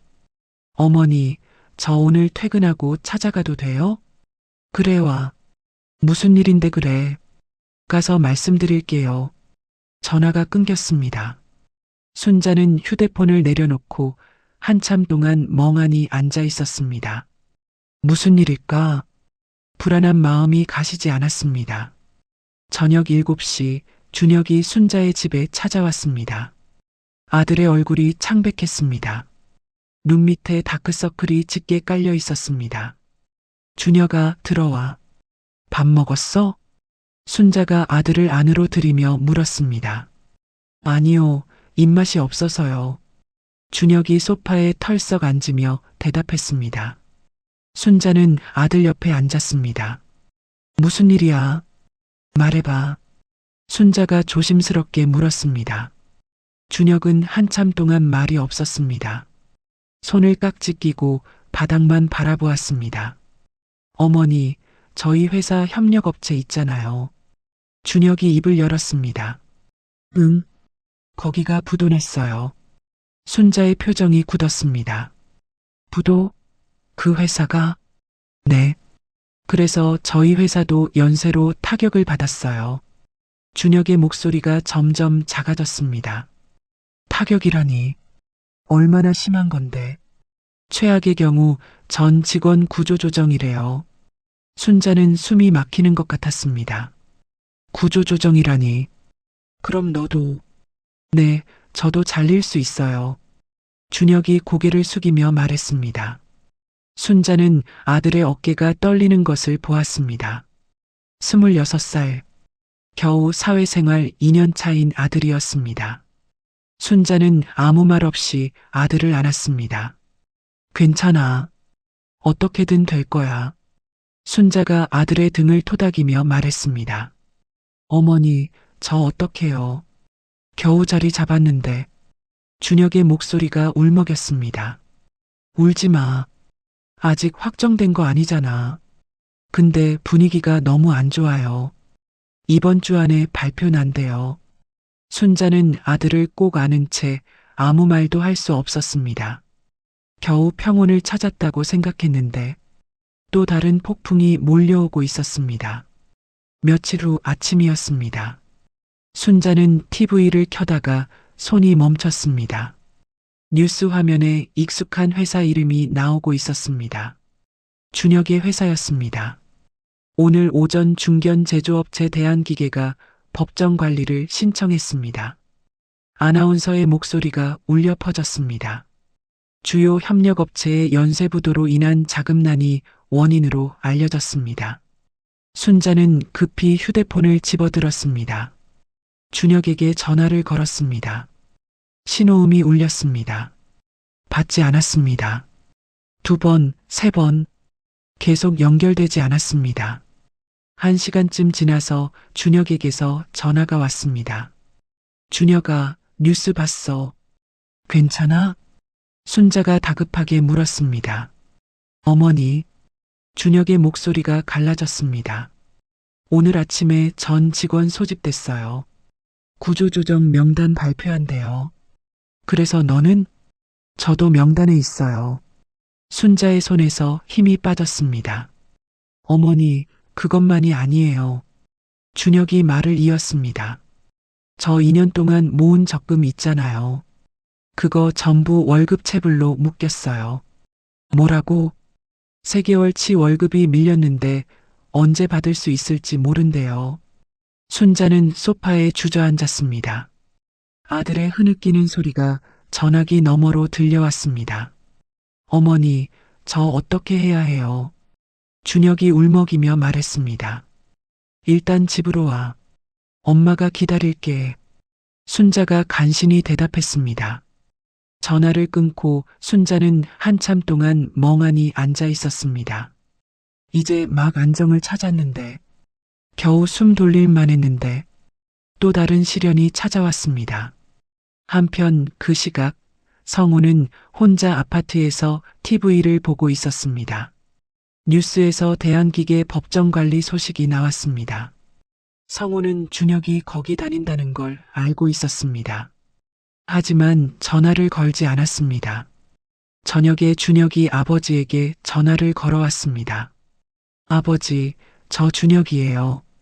그래, 봤다. 뉴스에서. 성우가 무덤덤하게 대답했습니다. 아버지, 저 잘렸어요. 즉, 그러게 좋은데 취업하라고 했잖아. 왜 거길 갔어? 성우가 혀를 차며 말했습니다. 준혁은 믿을 수 없다는 표정으로 전화기를 바라보았습니다. 아버지, 지금 그런 말이 나와요? 뭐가 어때서? 사실이잖아. 아버지는 왜 항상 그래요? 남 탓 핑계. 그러니까 엄마가 떠난 거예요. 준혁이 폭발했습니다. 뭐? 이 자식이 어디서? 끊을게요. 준혁이 전화를 끊어버렸습니다. 성우는 전화기를 바라보며 멍하니 서 있었습니다. 다음 날 아침이었습니다. 순자의 휴대폰이 울렸습니다. 시골에서 걸려온 전화였습니다. 이모였습니다. 순자야, 나 이모다. 이모, 무슨 일이세요? 아침부터 내 엄마가 쓰러졌어. 순자의 심장이 멈추는 것 같았습니다. 뭐라고요? 엄마가요? 아침에 마당 쓸다가 갑자기 쓰러졌대. 지금 병원이야. 어느 병원이요? 군 병원이야. 빨리 와. 순자는 가방을 집어들고 집을 나섰습니다. 고속버스를 타고 시골로 향했습니다. 버스 안에서 순자는 두 손을 꼭 모으고 기도했습니다. 엄마, 제발 괜찮아야 해. 3시간 후 순자는 병원에 도착했습니다. 응급실 앞에서 이모가 기다리고 있었습니다. 이모, 엄마는요? 순자가 숨을 헐떡이며 물었습니다. 지금 검사 중이야. 의사 선생님이 곧 나온다고 했어. 이모가 순자의 손을 잡으며 말했습니다. 30분쯤 지나서 의사가 나왔습니다. 보호자분이세요? 네, 딸이에요. 어머니께서 갑자기 쓰러지셨는데 다행히 크게 다친 데는 없으세요. 순자는 가슴을 쓸어내렸습니다. 다만 연세가 있으시고 기력이 많이 약해지셨어요. 당분간 요양이 필요합니다. 요양이요? 네, 무리하시면 안 돼요. 요양원이나 집에서 푹 쉬셔야 합니다. 순자는 병실로 들어갔습니다. 어머니가 침대에 누워 있었습니다. 얼굴이 창백했습니다. 순자는 어머니 옆에 앉아 손을 잡았습니다. 엄마, 나야. 순자. 말순이 눈을 떴습니다. 순자야, 왔어? 응, 왔어. 엄마 왜 이래? 무리하지 말랬잖아. 순자의 눈에 눈물이 고였습니다. 아이고, 괜찮아. 늙으면 다 그런 거요. 말순이 힘없이 웃으며 말했습니다. 엄마, 제발 몸 좀 챙겨. 순자야, 나 걱정 말고 내 살일 챙겨. 나는 괜찮아. 말순이 딸의 손을 꼭 잡으며 말했습니다. 순자는 어머니의 손을 잡고 고개를 숙였습니다. 눈물이 뚝뚝 떨어졌습니다. 아들 걱정에 어머니 건강까지 모든 게 한꺼번에 무너지는 것 같았습니다. 일주일 후 순자는 서울로 돌아왔습니다. 어머니는 시골 병원에서 요양 중이었습니다. 순자는 정희를 만났습니다. 카페에 마주 앉아 커피를 시켰습니다. 언니, 나 이제 어떡해? 순자가 커피잔을 감싸주며 말했습니다. 준혁이도 그렇고 엄마도 그렇고 겨우 다 괜찮아지는가 했더니 순자의 목소리가 떨렸습니다. 순자야, 힘들지? 정희가 조용히 물었습니다. 응, 솔직히 힘들어. 너무 힘들어. 순자가 고개를 숙이며 말했습니다. 근데 순자야, 내가 여기까지 왔잖아. 정희가 순자의 손을 잡으며 말했습니다. 27년을 버텼어. 14년을 준비했어. 이것도 넘을 수 있어. 순자가 고개를 들어 정희를 바라보았습니다. 언니, 넌 혼자가 아니야. 내가 있고 애들이 있잖아. 정희가 순자의 손을 꼭 쥐며 말했습니다. 순자의 눈에서 눈물이 흘러내렸습니다. 그날 밤 순자는 집에 돌아와 자산 현황을 다시 점검했습니다. 빌라 4채, 월 임대 수입 350만 원, 부동산 컨설팅 수입 200만 원. 순자는 계산기를 두드렸습니다. 내가 준비해온 게 이럴 때 쓰라고 있는 거지. 순자가 중얼거렸습니다. 빌라 한 채를 담보로 대출을 받으면 당장 급한 돈은 마련할 수 있었습니다. 아들 생활비, 어머니 요양비. 순자는 결심을 굳혔습니다. 다음 날 아침 순자는 은행으로 향했습니다. 걸으면서 속으로 되뇌었습니다. 내가 지켜야 할 사람들이 있으니까 난 쓰러지지 않을 거야. 챕터 7위기의 극복. 2025년 3월 초였습니다. 순자는 은행에서 대출 서류를 들고 나왔습니다. 빌라 한 채를 담보로 5천만 원을 빌렸습니다. 손에 든 통장을 바라보며 순자는 깊이 숨을 내쉬었습니다. 이 돈으로 버텨야 해. 순자가 작게 중얼거렸습니다. 먼저 시골 병원으로 향했습니다. 어머니의 요양 비용을 먼저 해결해야 했습니다. 병원 원무과에서 석 달치 입원비를 미리 납부했습니다. 어머니 상태가 많이 좋아지셨어요. 한 달 정도 더 계시면 퇴원하실 수 있을 것 같습니다. 간호사가 순자에게 말했습니다. 정말요? 다행이에요. 순자가 안도의 한숨을 내쉬었습니다. 병실로 들어가니 말순이 침대에 앉아 창밖을 바라보고 있었습니다. 일주일 전보다 얼굴에 혈색이 돌아와 있었습니다. 엄마, 나야. 순자가 병실 문을 열며 말했습니다. 순자야, 왔어? 또 왜 이렇게 멀리까지 왔어? 말순이 반갑게 딸을 맞았습니다. 엄마 보러 왔지. 얼굴이 많이 좋아졌네. 순자가 어머니 옆에 앉으며 말했습니다. 밥을 잘 먹으니까 힘이 나더라고. 여기 밥이 맛있어. 말순이 웃으며 말했습니다. 그래, 많이 먹어. 빨리 나아야지. 순자야, 너 돈 걱정하지 마. 내가 모아둔 거 있어. 말순이 순자의 손을 잡으며 말했습니다. 엄마, 무슨 소리야? 내가 알아서 할게. 아이고, 이 나이에 딸한테 신세지게 되다니. 말순이 눈시울을 붉히며 말했습니다. 엄마가 나한테 해준 것에 비하면 이건 아무것도 아니야. 순자가 어머니의 손을 꼭 잡으며 말했습니다. 엄마가 없었으면 나 여기까지 못 왔어. 엄마가 나한테 항상 말했잖아. 아무리 힘들어도 자기 발로 서라고. 그걸 아직도 기억하냐? 그 말 덕분에 27년을 버텼어. 순자의 눈에 눈물이 고였습니다. 우리 순자 고생 많았다. 말순이 딸의 머리를 쓰다듬으며 말했습니다. 서울로 돌아온 순자는 준혁을 불렀습니다. 아들이 집에 찾아왔습니다. 준혁의 얼굴은 여전히 어두웠습니다. 실직한 지 한 달이 지났지만 아직 새 직장을 구하지 못한 상태였습니다. 준혁아, 이거 받아. 순자가 봉투 하나를 내밀었습니다. 이게 뭐예요? 준혁이 봉투를 열어보았습니다. 안에 현금이 들어 있었습니다. 석 달치 생활비야. 이거로 버텨. 순자가 말했습니다. 어머니, 이거 어디서 나온 돈이에요? 준혁이 놀라며 물었습니다. 엄마가 알아서 했어. 걱정 마. 어머니, 저 이거 못 받아요. 어머니도 쓸 데가 많잖아요. 준혁이 봉투를 도로 내밀며 말했습니다. 야, 김준혁. 순자가 단호한 목소리로 말했습니다. 네, 이건 엄마가 빌려주는 거야. 나중에 네가 성공하면 그때 갚아.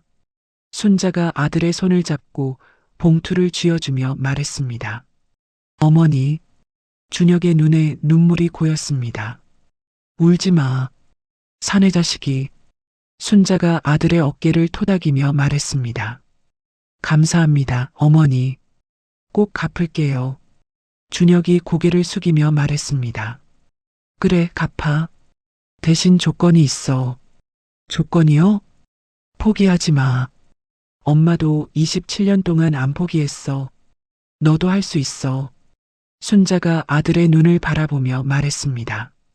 준혁은 고개를 끄덕이며 눈물을 훔쳤습니다. 그날 이후로 준혁은 달라졌습니다. 매일 아침 일찍 일어나 이력서를 썼습니다. 인터넷 강의로 자격증 공부도 시작했습니다. 포기하지 않았습니다. 어머니가 27년을 버텼으니 자기도 버틸 수 있다고 생각했습니다. 3월 말 수빈에게서 반가운 소식이 왔습니다. 드디어 취업에 성공한 것이었습니다. 중견 IT 회사의 마케팅 부서였습니다. 엄마, 나 취업했어요. 수빈이 전화로 외쳤습니다. 정말? 우리 수빈이 축하해. 순자가 기뻐하며 말했습니다. 첫 월급 받으면 엄마한테 제일 먼저 갈게요. 그래, 알았어. 축하한다, 수빈아. 전화를 끊고 순자는 한참 동안 미소를 지었습니다. 힘든 일만 있는 건 아니었습니다. 좋은 일도 있었습니다. 4월 초 수빈이 첫 월급을 받고 어머니를 찾아왔습니다. 손에 작은 봉투를 들고 있었습니다. 엄마, 이거 내 첫 월급이야. 수빈이 봉투를 내밀며 말했습니다. 이게 뭐야? 순자가 봉투를 열어보았습니다. 현금 50만 원이 들어 있었습니다. 얼마 안 되지만 엄마 용돈으로 써. 수빈이 쑥스러운 듯 말했습니다. 야, 이거 내가 힘들게 번 건데 엄마한테 왜 줘? 순자가 봉투를 도로 내밀었습니다. 엄마 받아. 나 취직하면 제일 먼저 엄마한테 용돈 드리겠다고 약속했잖아. 그랬어? 응, 고등학교 때. 엄마가 아빠한테 맨날 당하면서도 나 학원비 보내줬잖아. 그때 약속했어. 수빈의 눈에 눈물이 고였습니다. 우리 막내 이제 다 컸네. 순자가 딸을 꼭 안으며 말했습니다. 엄마 고마워. 엄마 덕분에 여기까지 왔어. 수빈이 어머니의 품에 안겨 말했습니다. 순자도 딸을 안고 눈물을 흘렸습니다. 4월 중순 뜻밖의 손님이 찾아왔습니다. 순자가 퇴근하고 집으로 돌아오는데 빌라 앞에 낯익은 사람이 서 있었습니다. 성우였습니다. 순자는 멈칫했습니다.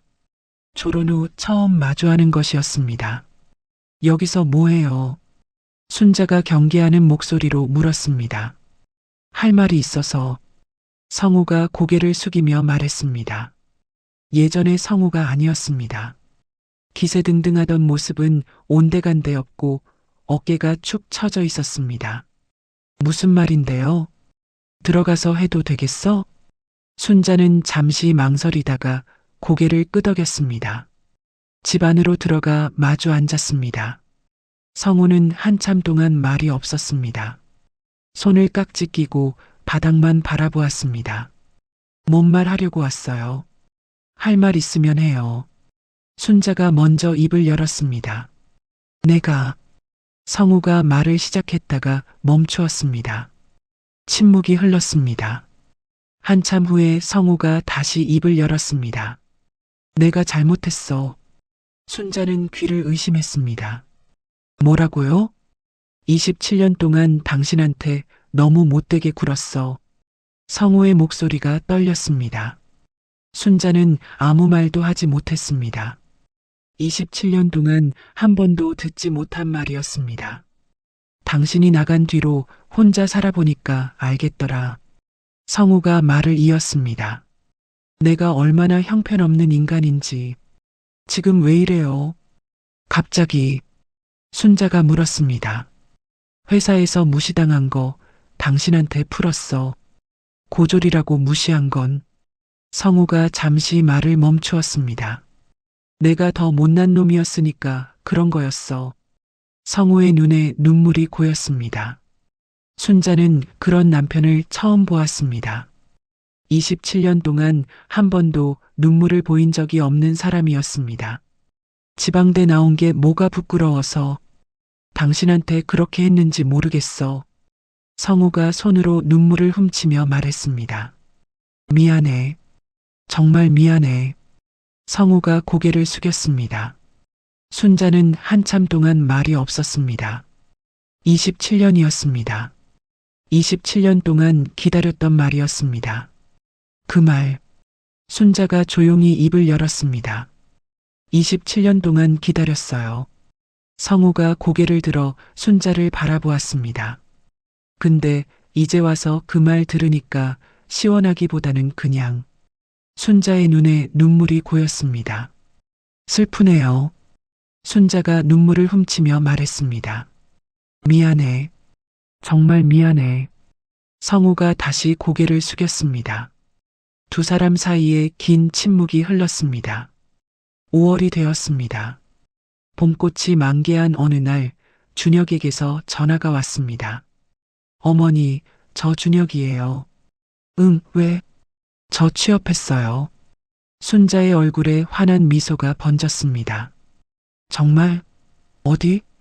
중견 무역회사예요. 경력직으로 들어갔어요. 우리 아들 잘했어. 엄마가 믿었어. 순자가 기뻐하며 말했습니다. 어머니 덕분이에요. 준혁의 목소리가 울먹였습니다.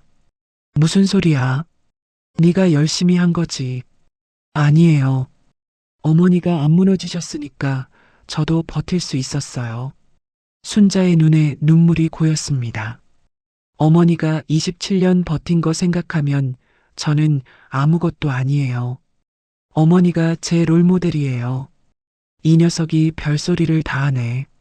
순자가 웃으며 눈물을 훔쳤습니다. 5월 말 친정어머니가 퇴원했습니다. 순자는 시골로 내려가 어머니를 모시고 왔습니다. 엄마, 이제부터 나랑 같이 살자.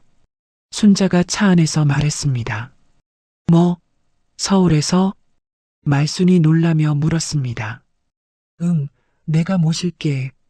혼자 시골에 있으면 내가 불안해. 아이고, 내가 뭔 짐이 되려고. 짐이 뭐가 짐이야.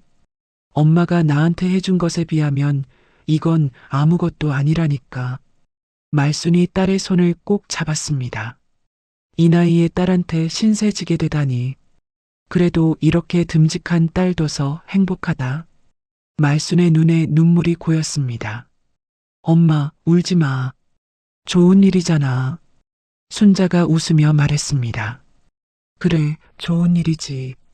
우리 순자 덕에 호강하게 생겼네. 말순이 눈물을 훔치며 웃었습니다.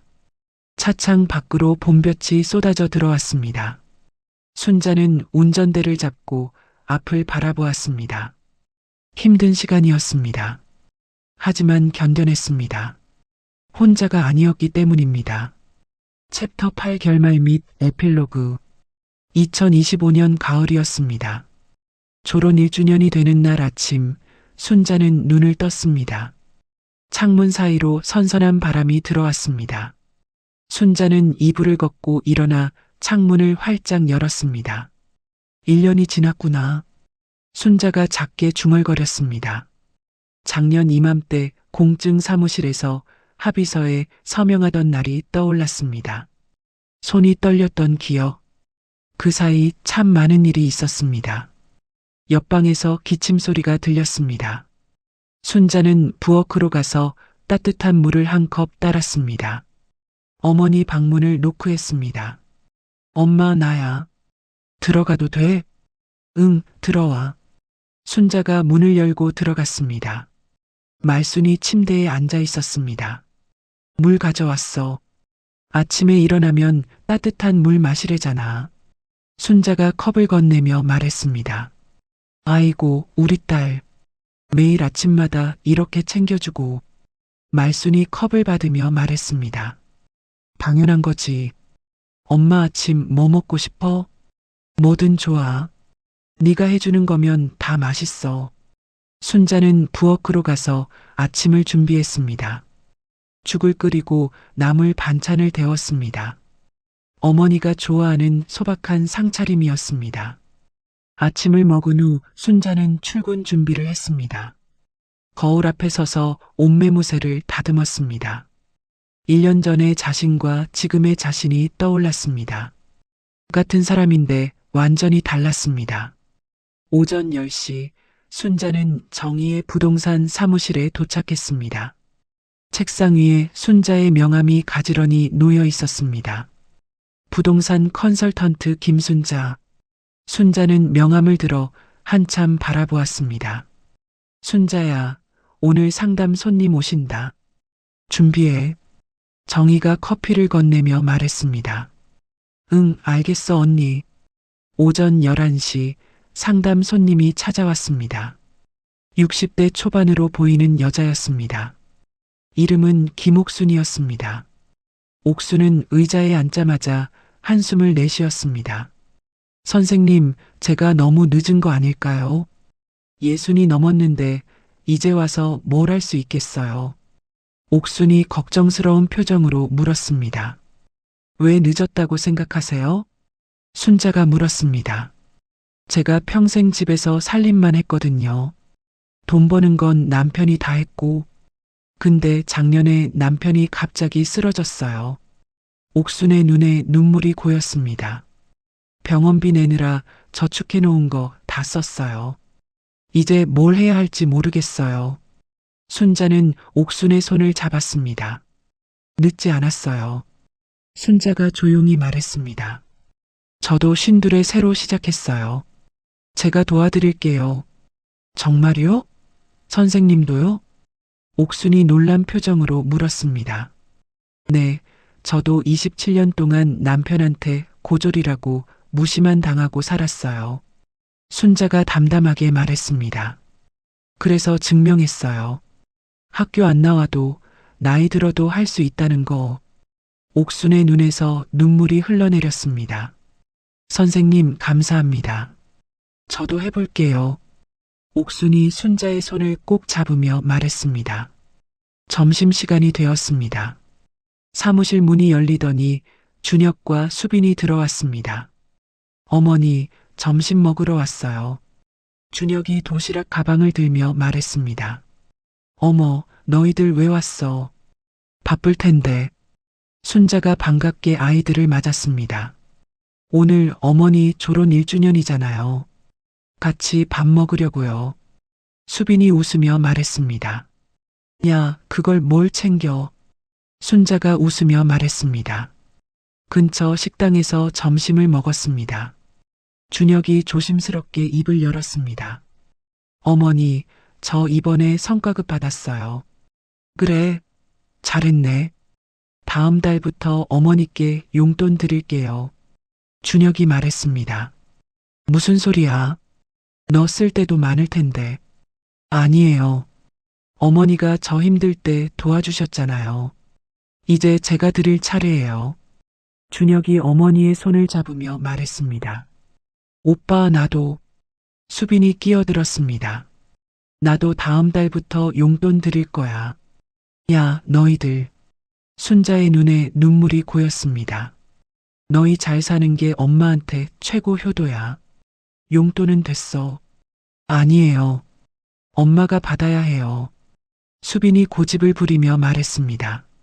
순자는 두 아이를 번갈아 바라보았습니다. 어느새 이렇게 컸습니다. 오후에 뜻밖의 연락이 왔습니다. 성우에게서 온 문자였습니다.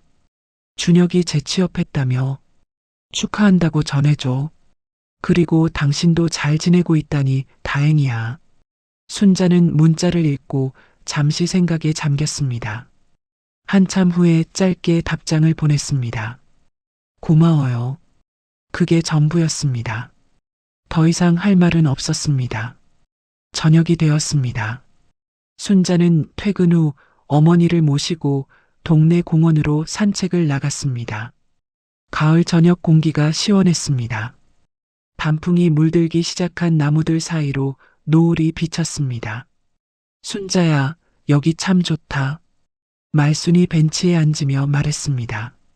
그치? 공기도 좋고. 순자가 어머니 옆에 앉았습니다. 내 인생 참 파란만장했다. 말순이 딸을 바라보며 말했습니다. 그래도 결국 잘 풀렸네. 순자가 웃으며 대답했습니다. 엄마가 나한테 말했잖아. 아무리 힘들어도 자기 발로 서라고. 그 말 아직도 기억하냐? 응, 그 말 지키려고 했어. 순자가 어머니의 손을 잡으며 말했습니다. 그래, 우리 순자 잘했어. 엄마가 자랑스러워. 말순이 딸의 손을 꼭 쥐며 말했습니다. 노을이 두 모녀의 얼굴을 붉게 물들였습니다. 밤이 되어 어머니가 잠든 후 순자는 베란다로 나갔습니다. 도시의 야경이 반짝거렸습니다. 순자는 난간에 기대어 서서 지난 1년을 떠올렸습니다. 27년의 결혼 생활, 14년간의 비밀스런 노력, 조롱과 새 출발, 아들의 실직과 재취업, 어머니의 병환과 회복, 힘든 일도 있었고 기쁜 일도 있었습니다. 하지만 후회는 없었습니다. 힘들었지만 순자가 작게 중얼거렸습니다. 후회는 없어. 순자는 미소를 지으며 방으로 들어갔습니다. 다음 날 주말이었습니다. 순자는 집에서 작은 파티를 열었습니다. 준혁과 수빈, 정희, 그리고 친정어머니가 모였습니다. 테이블 위에는 순자가 직접 만든 음식이 차려져 있었습니다. 순자야, 1년 전 내 모습이랑 지금이랑 완전 딴 사람 같아. 정희가 와인 잔을 들며 말했습니다. 정말요? 뭐가 달라요? 얼굴에 빛이 나. 눈도 살아있고. 정희가 웃으며 말했습니다. 나도 몰랐어. 내가 이렇게 달라질 수 있는지. 순자가 미소 지으며 말했습니다. 엄마, 오늘 졸혼 1주년 축하해요.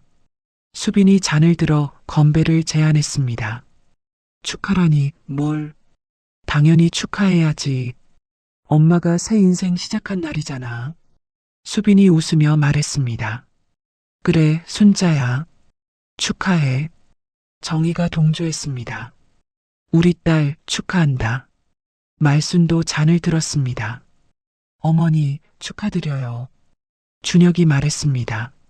모두가 잔을 부딪혔습니다. 순자의 눈에 눈물이 고였습니다. 파티가 끝난 후 순자는 조용한 방에 혼자 앉았습니다. 서랍에서 일기장을 꺼냈습니다. 펜을 들고 천천히 적기 시작했습니다. 2025년 9월 15일. 오늘로 졸혼 1주년. 나는 이제 고졸 아줌마가 아니라 김순자라는 이름으로 살고 있다. 내 인생의 주인은 바로 나. 1년 전에는 몰랐다. 내가 이렇게 행복할 수 있다는 걸. 순자는 펜을 놓고 일기장을 덮었습니다. 며칠 후 순자에게 뜻밖의 연락이 왔습니다. 지역 문화센터에서 강의 요청이 들어온 것이었습니다. 50대 이상 여성을 대상으로 한 부동산 경매 입문 강의였습니다. 저요? 제가 강의를요? 순자가 놀라며 물었습니다. 네, 김순자 선생님 이야기 들었어요. 50 넘어서 경매로 성공하셨다면서요. 그런 분이 강의해 주시면 수강생들한테 희망이 될 것 같아서요. 문화센터 담당자가 말했습니다. 순자는 잠시 고민했습니다. 사람들 앞에서 말해본 적이 없었습니다. 떨릴 것 같았습니다. 하지만 생각이 바뀌었습니다. 자신처럼 힘든 사람들에게 희망을 줄 수 있다면 해볼 만했습니다. 알겠습니다. 해볼게요. 순자가 대답했습니다. 강의 날이 되었습니다. 강의실에 50대, 60대 여성 30여 명이 앉아 있었습니다. 순자는 강단에 서서 사람들을 바라보았습니다. 떨렸습니다. 하지만 그 얼굴들을 보니 용기가 났습니다. 자신과 같은 눈빛을 가진 사람들이었습니다. 안녕하세요, 김순자입니다. 순자가 마이크를 잡고 말을 시작했습니다. 저는 고졸이에요. 27년 동안 남편한테 고졸이라고 무시당하면서 살았어요. 강의실이 조용해졌습니다. 근데 저는 포기하지 않았어요. 새벽에 일어나서 공부했어요. 남편 몰래 경매 공부하고 발품 팔아다니고 소액으로 시작했어요. 순자가 말을 이었습니다. 14년 걸렸어요. 14년 동안 조용히 준비했어요. 그래서 이제 저는 혼자서도 살 수 있어요. 사람들의 눈이 반짝거렸습니다. 학벌이 중요한 게 아닙니다. 중요한 건 포기하지 않는 거예요. 순자가 힘주어 말했습니다. 저는 27년 동안 무시당했지만 조용히 준비했습니다. 여러분도 할 수 있어요. 강의실에 박수가 터져 나왔습니다. 강의가 끝난 후 한 수강생이 다가왔습니다. 70대 초반으로 보이는 여자였습니다. 선생님, 저도 남편한테 40년 동안 무시만 당하고 살았어요. 여자가 순자의 손을 잡으며 말했습니다. 저도 할 수 있을까요? 순자는 여자의 손을 꼭 잡았습니다. 할 수 있어요.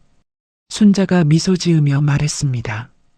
당신도 할 수 있어요. 시작하면 됩니다. 여자의 눈에 눈물이 고였습니다. 감사합니다, 선생님. 희망이 생겼어요. 순자는 여자를 안아주었습니다. 강의실을 나서며 순자는 창밖을 바라보았습니다. 가을 햇살이 눈부시게 쏟아지고 있었습니다. 순자는 걸음을 멈추고 햇빛을 받으며 서 있었습니다. 52년 동안 살아오면서 처음으로 자신이 누군가에게 희망이 될 수 있다는 걸 알았습니다. 고졸이라서 무시당했던 자신이, 27년 동안 참기만 했던 자신이, 이제는 누군가에게 용기를 주는 사람이 되었습니다. 순자는 환하게 웃었습니다. 햇빛이 그 미소를 비추었습니다. 내 인생의 주인은 나. 이제부터가 진짜 시작이다. 순자는 가볍게 발걸음을 옮겼습니다. 가을바람이 순자의 머리카락을 스쳐 지나갔습니다. 김순자의 이야기가 끝났습니다. 27년 동안 고졸이라는 이유로 무시당하고 자존감이 바닥까지 떨어졌던 한 여자의 이야기였습니다. 하지만 순자는 포기하지 않았습니다. 새벽에 일어나 공부하고 조용히 준비하고 마침내 자신의 두 발로 일어섰습니다. 독자 여러분, 혹시 지금 누군가에게 무시당하고 계신가요? 학벌이 없다고, 돈이 없다고, 나이가 많다고 무시당하고 계신가요? 그래서 내 인생은 이미 끝났다고 생각하고 계신가요? 순자의 이야기가 우리에게 말해줍니다. 사람의 가치는 학벌이 정하는 게 아니라고, 사람의 가치는 남이 정하는 게 아니라고, 내 가치는 내가 정하는 거라고. 세상에는 두 종류의 사람이 있습니다. 무시당하면 주저앉는 사람과 무시당하면 이를 악물고 일어서는 사람. 순자는 후자였습니다. 고졸이라고 무시당할 때마다 속으로 다짐했습니다. 두고 봐라. 나도 할 수 있다. 그 오기 하나로 14년을 버텼습니다. 독자 여러분, 오기라는 말이 나쁜 뜻으로만 쓰이는 건 아닙니다. 때로는 오기가 사람을 살립니다. 포기하고 싶을 때 한 번 더 버티게 하는 힘, 쓰러지고 싶을 때 다시 일어서게 하는 힘, 그게 오기입니다. 순자에게는 또 하나의 무기가 있었습니다. 바로 조용함이었습니다. 순자는 떠들지 않았습니다. 남편에게 대들지도 않았고 원망의 말을 쏟아내지도 않았습니다. 그저 묵묵히 준비했습니다. 새벽마다 도서관에 가고 경매장을 다니고 소액으로 시작해서 차곡차곡 쌓아갔습니다. 말보다 행동이 강합니다. 떠드는 것보다 보여주는 게 강합니다. 순자는 말로 복수하지 않았습니다.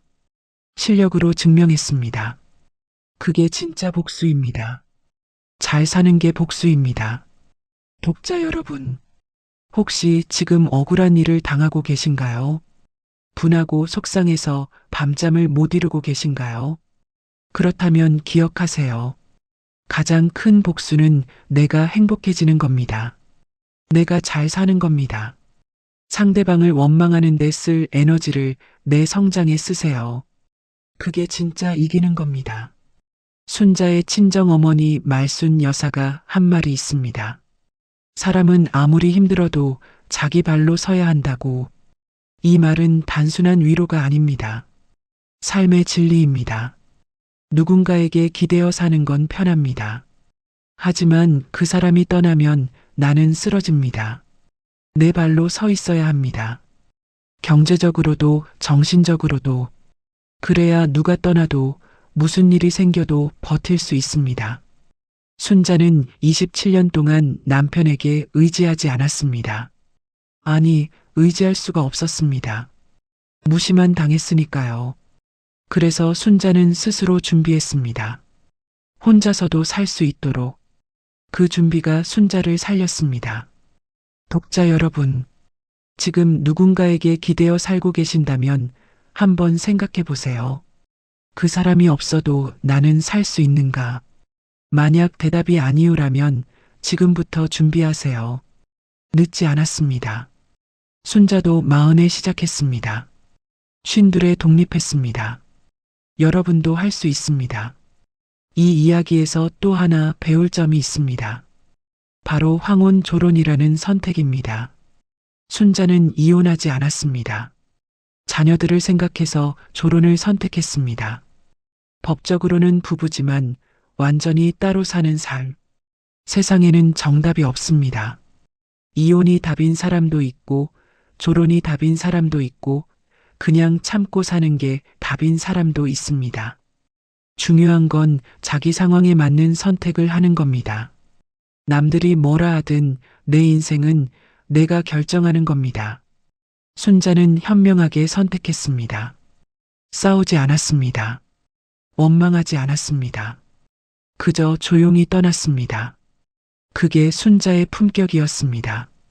독자 여러분, 인생에서 가장 어려운 일 중 하나가 관계를 정리하는 일입니다. 부부 관계든 친구 관계든 직장 관계든 미움과 원망 없이 깔끔하게 정리하는 건 정말 어렵습니다. 하지만 가능합니다. 순자처럼 품격 있게 떠날 수 있습니다. 싸우지 마세요. 소리 지르지 마세요. 원망의 말을 쏟아내지 마세요.